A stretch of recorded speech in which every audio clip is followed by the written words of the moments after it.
எல்லாமே நார்மலாக இருக்கனால கன்சீவ் ஆக முடியலன்றதுக்கு ஃபர்ஸ்ட் ஹஸ்பண்டும் ஒய்ஃபும் are they together are they apart for work. நாங்கள் இப்போ எங்கள் கொஸ்டினர்லேயே அதை வச்சிருக்கோம். நீங்கள் 2 பேரும் ஒரே இடத்துல இருக்கீங்களா, வேறு இடத்துல வேலை பார்க்குறீங்களா? அடுத்த கொஸ்டின் வச்சிருக்கோம், ஒர்க் ஷெட்யூல். நீங்கள் எத்தனை மணி, இவர் கரெக்டாக உள்ள வருவாரோ அவங்க போயிடுவாங்க, அந்த மாதிரிலாம் இருக்குது. இதெல்லாமும் ஓகே. ஸோ இப்போ எப்படி ஆகிப்போச்சுன்னா எல்லாமே ரிப்போர்ட் நல்லா இருக்குது, அதுவே ஒரு பெரிய விஷயம்.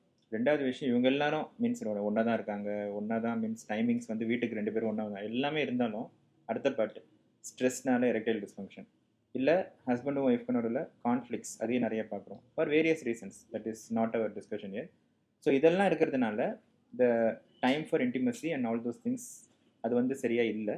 ப்ளஸ் நம்ம முன்னாடி பேசின ஃபெர்டைல் பீரியடும் அவங்களுக்கு அந்த கான்செப்ட் இல்லை. ஸோ ஓவுலேஷன் நடக்கிற டைமில் மேபி ஹஸ்பண்டுக்கு கரெக்டாக ஒரு ஊருக்கு போயிடலாம், அந்த மாதிரி இருக்குது. நிறைய பேர் ட்ராவல் பண்ணுறாங்க, இதெல்லாம் இருக்குது. On one side it is very healthy, எல்லாரும் they're working well, they're earning well, they're settling well, எல்லாமே இருக்குது. பட் அந்த சைடு எஃபெக்டை இதை நம்ம பார்க்குறோம்.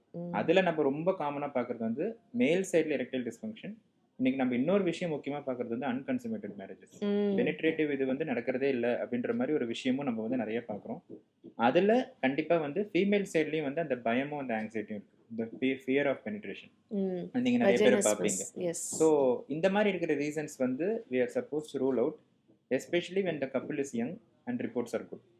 நிறைய வாட்டி என்ன ஆகுனா இந்த ஒரு சின்ன பாட்டு வந்து எப்படியோ வந்து மிஸ் ஆயிடும், அவங்க ஓப்பன் அப் பண்ணிருக்க மாட்டாங்க, இல்லை நம்ம கேட்ட கொஸ்டினுக்கு ஆமான்னு பதில் சொல்லியிருப்பாங்க. ஆமா, கூச்சப்படுவாங்க. ஆமா, ஸோ நீங்கள் அப்புறமா எக்ஸாமினேஷன் பண்ணும்போது கண்டுபிடிப்பீங்க ஏன் இந்த மாதிரி இருக்கே அப்படின்ட்டு. ஸோ அது ஸ்டார்டிங் பாயிண்டாக இருக்கலாம்.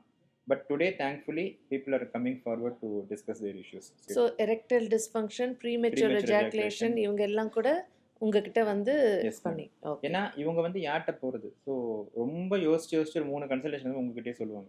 நம்ம இங்கே எதிர்பார்க்குற விஷயமே என்னென்னா பி குவிக், பி ஓப்பன்.